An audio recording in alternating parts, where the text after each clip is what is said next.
Good afternoon students, welcome to एग्रीम गुरु। So guys, आज हम क्या करने वाले हैं, लास्ट लेक्चर में we started studying fiscal policy. So we will continue that in today's lecture. First we will see what did we study in the last lecture.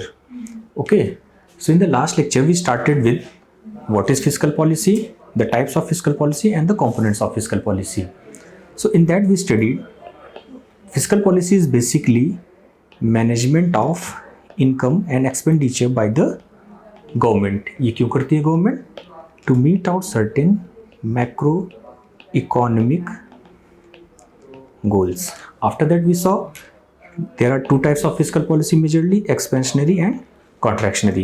And उसके बाद हमने कंपोनेंट्स पढ़े थे, जिसमें हमने टैक्स पढ़ा था, other revenues of the government पढ़े थे, एक्सपेंडिचर पढ़ा था and the debt part of the government पढ़ा था। ठीक है, तो आज के लेक्चर में we are going to study about the objectives of fiscal policy, like why is this fiscal policy performed और used by the government. Okay, तो अगर हम ब्रॉडर एक प्रिंसिपल देखें फिस्कल पॉलिसी के पीछे का, there are three basic principles behind fiscal policy. They are ensuring equity, stability and growth in the economy. Okay, so these are the three broader objectives, or we can say broader principles, which guide our fiscal policy. Now coming to the micro goals or micro objectives of fiscal policy. The first one is employment. Okay, why do we need employment in the economy? Because with employment there will be income. Employment will create income and productive activities. Okay, this will lead to demand. Why demand? Because people will have money to buy goods, so there will be demand in the economy. With demand, the production activities will increase more, which in turn will lead to socio-economic growth of the economy. ठीक है, अब इसके साथ में हम देखते हैं कि यहाँ पे फिस्कल पॉलिसी का रोल कहाँ पे आता है। तो in order to ensure employment in the economy, the government has to direct its expenditure on two heads. ठीक है, the first one is social head and the second one is economic head. अब social head में क्या क्या आता है? Social head में basically we talk about health. We talk about health. Why health? Because if our workforce, the people of the country are healthy, then only they can participate to their fullest capacity in the economy. Health के साथ साथ the second thing is education, because only educated workforce, और we can say largely education is a very important part for our contribution towards the holistic development of the economy and skill. ठीक है, तो जब हमारा workforce healthy होगा, educated होगा, skillful होगा, then only they can go into the market and they can present themselves as a worthy aspirants or like worthy of a job, जहाँ से हमारे कंट्री में एम्प्लॉयमेंट जनरेट हो गया, and that employment will lead to growth of the economy. ठीक है, इसके साथ में सेकेंड ऑब्जेक्टिव जो है हमारा वो होती है प्राइस स्टेबिलिटी। अच्छा, प्राइस स्टेबिलिटी क्यों ज़रूरी है? First of all I would like to tell that price stability over here relates to inflation part. ठीक है, कि हमें इन्फ्लेशन को within the bracket, as you would have heard कि the inflation bracket decided by the government and the RBI is 4% plus minus 2%। ठीक है, अब ये क्यों ज़रूरी है, सबसे पहले वो समझते हैं। Suppose these three diagrams are representing three different states of the economy. In the first diagram, the inflation rate is less than 2%. ठीक है, in the second diagram it is between 2 to 6% and in the third diagram it is more than 6%. ठीक है, अब देखिए क्या होगा। If it is less than 2%, what does it mean? It means the demand in the economy is not enough. ठीक है, अगर economy में डिमांड इनफ नहीं है, डिमांड बहुत कम है, तो उससे क्या होगा? Production activities they will fall. Inter what will happen? हमारा जो एम्प्लॉयमेंट है वो कम होने लगेगा। क्यों? क्योंकि अगर कंपनीज के पास, सपोज करिए कोई कंपनी ए है, वो कुछ गुड्स प्रोड्यूस करती है, अगर उनकी डिमांड ही नहीं है मार्केट में तो वो प्रोड्यूस नहीं करेगी और वो प्रोडक्शन कट डाउन कर देगी। जब वो प्रोडक्शन कट डाउन कर देगी तो ऑब्वियसली वो अपना वर्कफोर्स कट करेगी। तो इसके साथ ही एक साइक्लिक इफेक्ट आ जाता है मार्केट में। क्या होगा?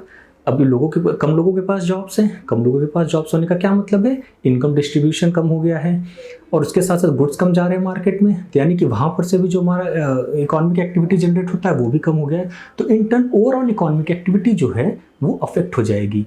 That is why too less of inflation is not good. Okay, now coming to the second case. Second case में क्या है, first will see the third case. In the third case, when the inflation rate is more than 6%, what will happen? The prices are very high, skyrocketing prices. कि जैसे suppose करिए आपको ये pencil लेने जानी है, इस पेंसिल का रेट था पहले 150 रुपये, और अब सपोज करिए after inflation its rate shoots up to 250 rupees. What will happen? Its sales will reduce. क्यों? क्योंकि अब ज़्यादा लोग इसको नहीं अफोर्ड कर सकते हैं.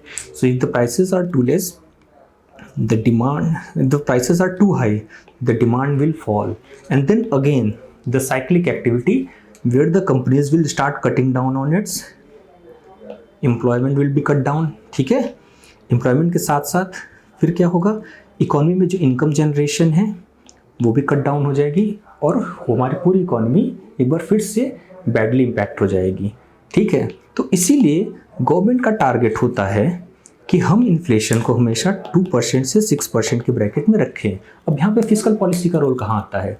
सी, when we see the role of fiscal policy over here, then this price stability is brought by a certain activities on the income as well as expenditure front. ये कैसे होता है? ऑप्टिमम रेट ऑफ टैक्सेशन से. इसको हम कैसे समझ सकते हैं?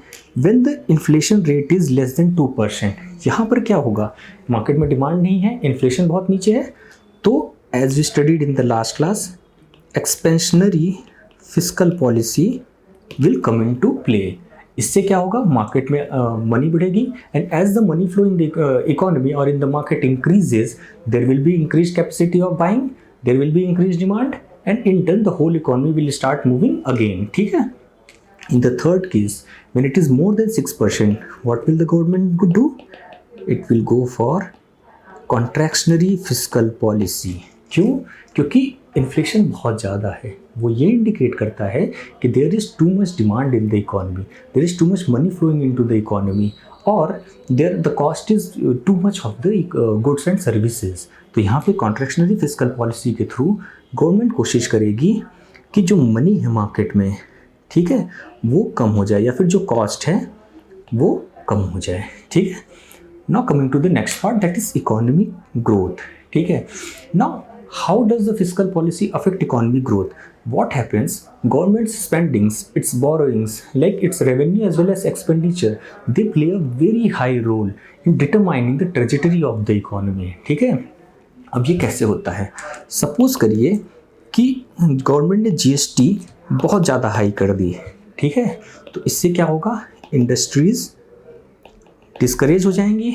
ठीक है, इंडस्ट्रीज़ डिस्करेज होती हैं इससे, तो उससे क्या होगा, जो हमारी प्रोडक्शन एक्टिविटीज़ हैं, ठीक है, वो कम हो जाएंगी.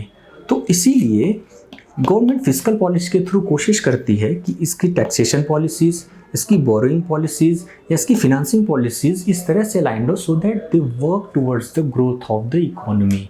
ठीक है. For that what do? They will go for an optimum rate of taxation. Okay. And the borrowings will be made sustainable. And what is the meaning of this sustainable borrowing? Sustainable borrowing means they should not borrow too much. Like उतना ही borrow करना है which can be repaid by the government through its revenues. Okay. And secondly, the government's spendings. The spendings of the government should be towards productive side. Productive side का मतलब क्या है, जो means of production में, capacity development में, इन चीज़ों में हेल्प कर सके. So this is how fiscal policy helps in economic growth of the economy. Now we come to optimum allocation of resources. Now what is the meaning of optimum allocation? This optimum allocation basically relates to full utilization of capacity. This aims to ensure full utilization of capacity. Capacity of what? Capacity of man, labor, land, infrastructure, everything. Optimum allocation of resources का मतलब यहाँ पर ये है कि country में जो भी रिसोर्सेज हैं, चाहे वो ह्यूमन रिसोर्स हो, natural resources, economic resources, everything are contributing to their fullest capacity in the economy. ठीक है. Now, how does the government ensure this? We'll understand that with this example. Suppose these fruits are the end goal we want.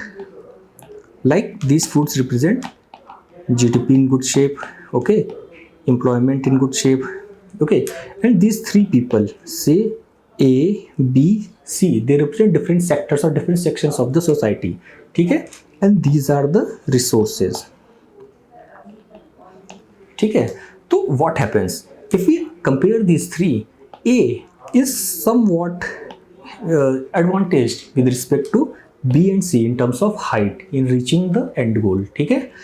B is disadvantaged as compared to A, but it is more advantaged as compared to C, and C is the least advantaged. ठीक है. तो अब यहाँ पर resources को किस तरह से हमने एलोकेट किया है? We gave only one stair to the A, we gave 2 stairs to B, and we gave 3 stairs to C. क्यों? क्योंकि इसकी अवेलेबल कैपेसिटी, तीनों की अवेलेबल कैपेसिटी के अकॉर्डिंग एंड गोल तक रीच करने में this is what was required by each of them. ठीक है. This is what relates to optimum allocation of resources. अब यहाँ पर फिस्कल पॉलिसी का रोल कैसे आता है? ठीक है. तो फिस्कल पॉलिसी में जो एक्सपेंडिचर पार्ट है गवर्नमेंट का, ठीक है, उसमें गवर्नमेंट क्या करेगी? सब्सिडीज प्रोवाइड करती है, इंसेंटिव्स प्रोवाइड करती है. किसको? Weaker section of the society को. Why? So that weaker section can also contribute to the fullest in the economy. ठीक है.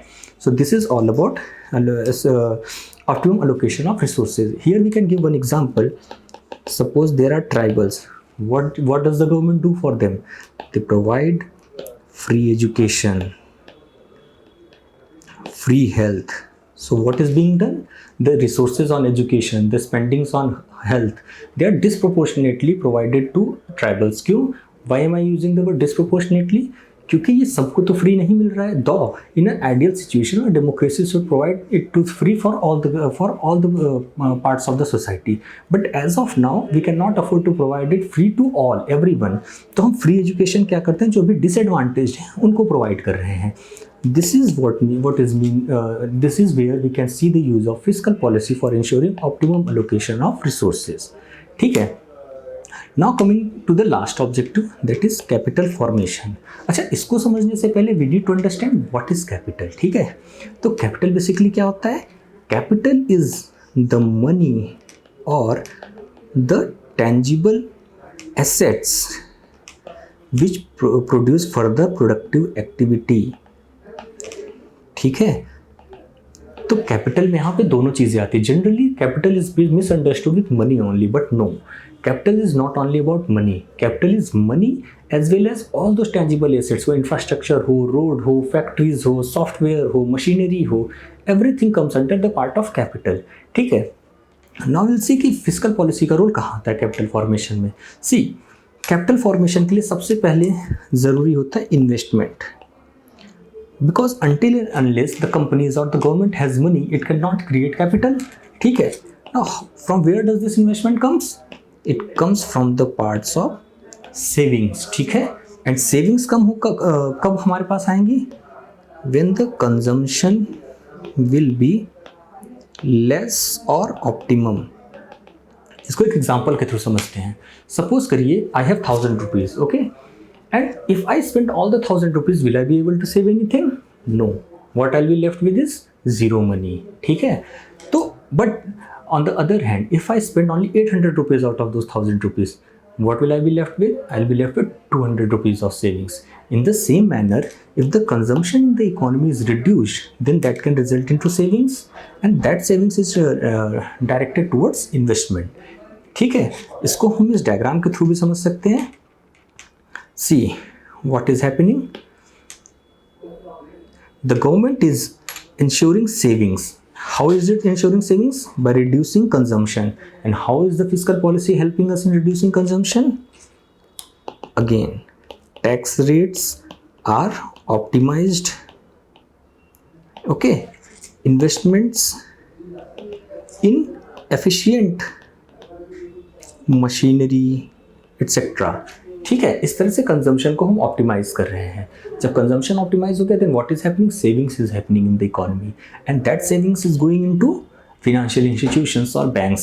Then they in turn lend it to the corporates or the government, and that will result into capital formation. ठीक है, so with this we have come to the end of this class, and in the next lecture we are going to study about the types of accounts and the deficits. If you have any doubts, and if you are unable to understand any of the point which I have discussed in this lecture or previous lecture, please do let me know in the comment section. Thank you.